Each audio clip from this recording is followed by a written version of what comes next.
Right, so it's going to snow, is it, babe? Yeah. Yeah? Will I catch a snow carp? No. No? Yes. Brilliant! Oh, for f***'s sake!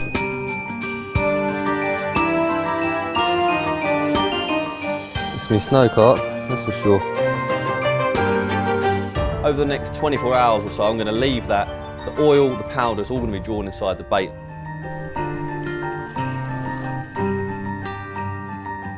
Is it gone again, or is that a liner? Yeah, another one.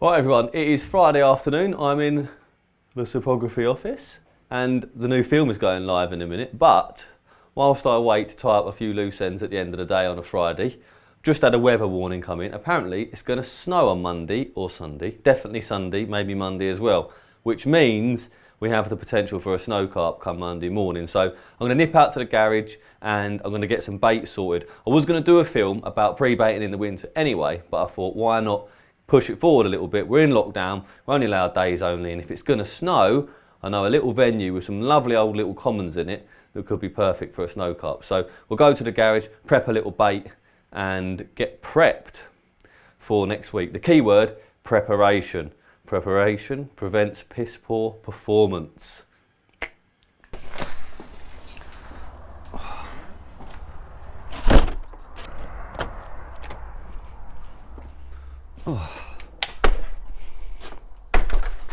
Been having a little bit of a beer up in the garage last time I was here. Traces all over the places. Right, so in the old freezer,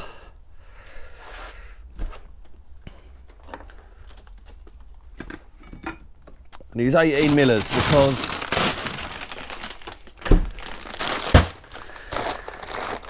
there's a lot of bream in this lake, so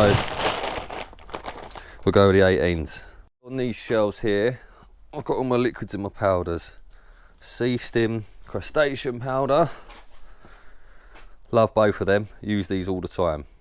Real fine powders, very soluble, coat the boilies perfectly. And on this shelf, as you can see, I've got all sorts of oils and that, so I'm looking for this one, which is super spice oil. Really hot, red in colour, thin, good for this time of year when it's cold. And I'm basically going to apply these to this bait. Before I do anything else, I'm going to turn this off. Green, yeah, got blue, red, green. Lets out a high pitched sound, keeps the old mice and that away. Really good little thing to have in your garage. I've had nightmares with them, eating all my stuff. So green, I can deal with that, but if you put it onto red, I don't know if you can hear that. It's a real high pitched ringing, and it does keep the mice away. So let's put that onto that for now, just so it doesn't do my skull in. Okay, so you want to grab yourself a bucket. Once you've got the bucket, you're going to split the bag of boilies. So I've got a 5 kilo bag. I like to split that into two. So half it goes in the bucket, half it goes in the bag. Take the big old lumps, you want to put them in your bucket, bash them around, break them up so all of your boilies are separated. So you've got individual baits. It doesn't matter if the odd one's stuck together, but get the big lumps into the bucket, bash them around a little bit, separate them up so all the baits become individual baits and they're not stuck together.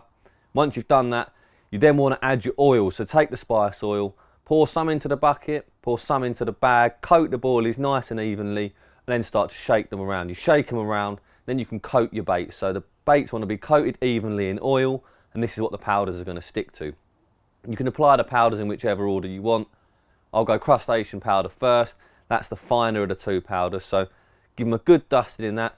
Again, some in the bucket, some in the bag, and then start shaking them about. Just keep shaking those baits around in the bags, roughing them up, rustling them around in the bucket.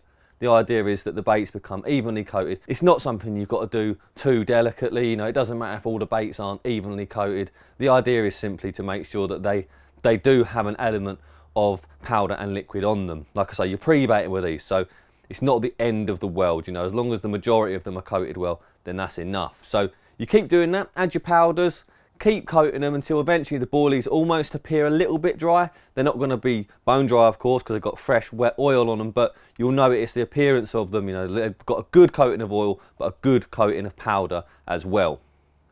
Okay, so there we have it. That's the finished article. I've put the bait from the bag into the bucket, so I've now got both lots combined in that bucket. Over the next 24 hours or so, I'm going to leave that. The oil, the powder is all going to be drawn inside the bait, and by the time I pop down to the lake to put this lot in, it's going to have changed. It's not going to appear so wet. The bait would have dried out a little bit, and the powders, sorry, that are stuck to the outside will be stuck to the outside of the bait far more firmly. So when I spod them out, they'll grab hold, they'll reach the bottom, and when I go home from the lake, I'm going to have a nice big patch of boilies out there, covered in oil, covered in powder, and of course obtaining all the natural attraction the bait had anyway. So you've got loads of bait out there, or as much as you wish to put out there, but it's working hard for you. So you've got liquid, the bait and the powder all doing different things, and hopefully